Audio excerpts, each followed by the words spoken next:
নমস্কার বন্ধুরা, শিলা free cooking ক্লাসে সবাইকে অনেক অনেক স্বাগত জানাই। আজকে আমার রেসিপি ডিম আলু ফুলকপি দিয়ে তরকারি। এটা সবার ঘরে ঘরে হয়, তবে যারা নতুন রাঁধুনি তাদের জন্য খুব সাহায্য হবে এই রেসিপিটা। তাই আমি এই রেসিপিটা শেয়ার করছি তোমাদের সঙ্গে, আমি কেমন বানাই।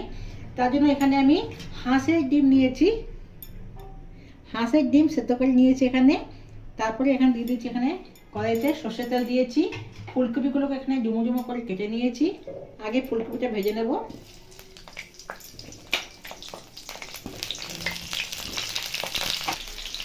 ফুলকপি করে দিয়ে দিলাম অল্প একটু নুন, অল্প একটু হলুদ। এবার ফুলকপিটা একটু লাল লাল করে ভেজে নেব।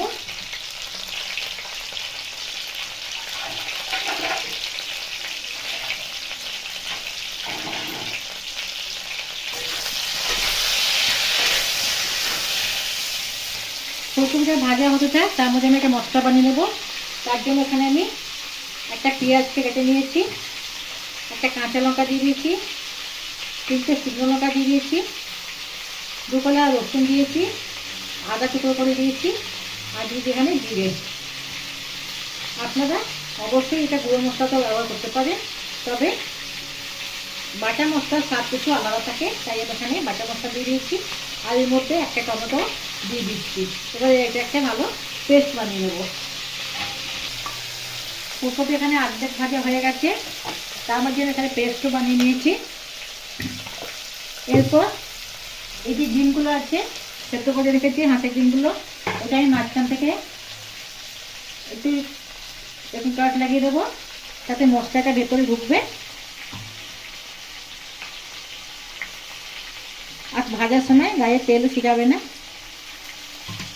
তাই জন্য এখানে একটু কাট লাগিয়ে নিলাম। এরপর এতে আমি অল্প হলুদ আর একটু নুন মাখিয়ে নেব।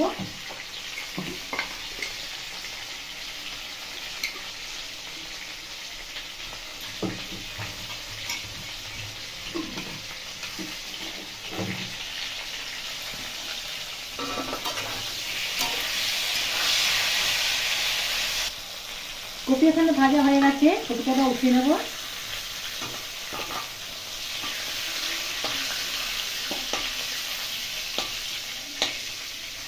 ওই তেলেতে হলুদ নুন মাখানো ডিমটা ভেজে নেব।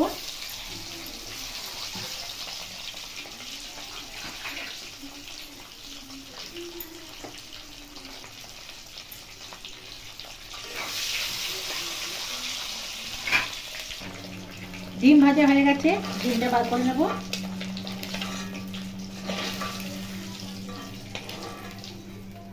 এরপর ওই তেলেতে দিয়ে দেবো তেজপাতা,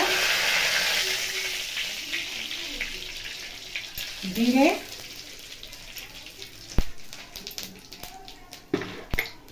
আর দেবো চিনি। চিনি দিলে তরকারি রঙটা ভালো আসে। চিনিটা ভালো করে ক্যালামাইজ হওয়ার পরে এটা আমি দিয়ে দেবো আলু।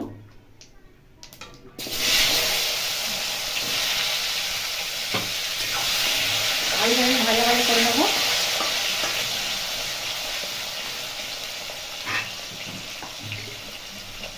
আলুতে দিয়ে দেবো লবণ,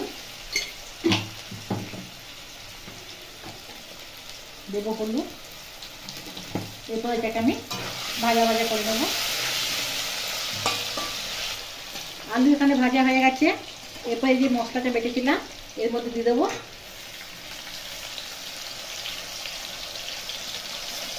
এটা আমি পুরো বাটা মশলাই করছি, তাই কোনো রকম গুঁড়ো মশলা এখানে ব্যবহার করছি না। এরপর এটাকে আলুর সঙ্গে ভালো করে কষবো।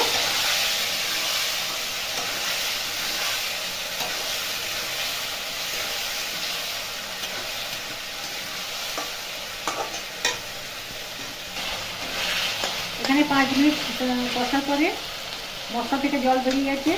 এবার তেল চারিদিকে বেরিয়ে জল শুকিয়ে গেছে। এবার এর মধ্যে আমি আলু রাখো 50% ওপরে সেদ্ধ হয়ে গেছে। এরপর এর মধ্যে আমি এই ফুলকপিটা দিয়ে একটু কষে নেবো।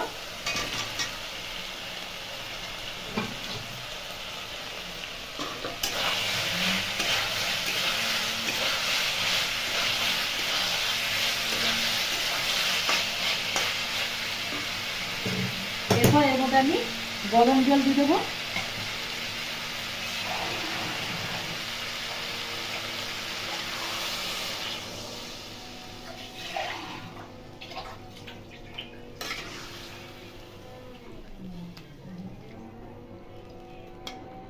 টোয়েন্টি পার্সেন্ট যে বাকি আছে আলু আর ফুলকপি ডাঁটা সেদ্ধ হতে, ওটা আমি এই গরম জল দিয়ে সেদ্ধ করে নেব।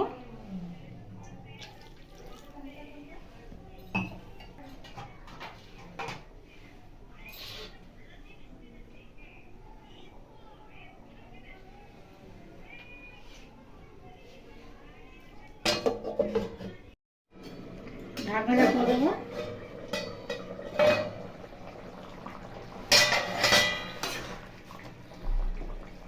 দেখো আমার আলু সেদ্ধ হয়ে গেছে, ফুলকপিও সেদ্ধ হয়ে গেছে।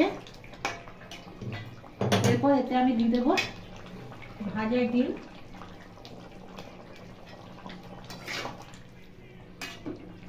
আবার 5 মিনিট ফুটিয়ে দেবো। ডিম ফুটিয়ে দিয়েছি, এরপর এতে গরম মশলা দিয়ে দিলাম। তৈরি হয়ে গেল এখানে আমার ডিম আলু ফুলকপি দিয়ে তরকারি। কেমন হচ্ছে রেসিপিটা লাইক মাধ্যমে জানাবে, বন্ধু বান্ধবদের সঙ্গে শেয়ার করবে, আর নিত্য নতুন রেসিপির আপডেট পাওয়ার জন্য আমার চ্যানেলটিকে সাবস্ক্রাইব করে দেবে। ভালো থাকবেন, সুস্থ থাকবেন। আবার কোনো অন্য ভিডিওর সঙ্গে দেখা হবো। ধন্যবাদ।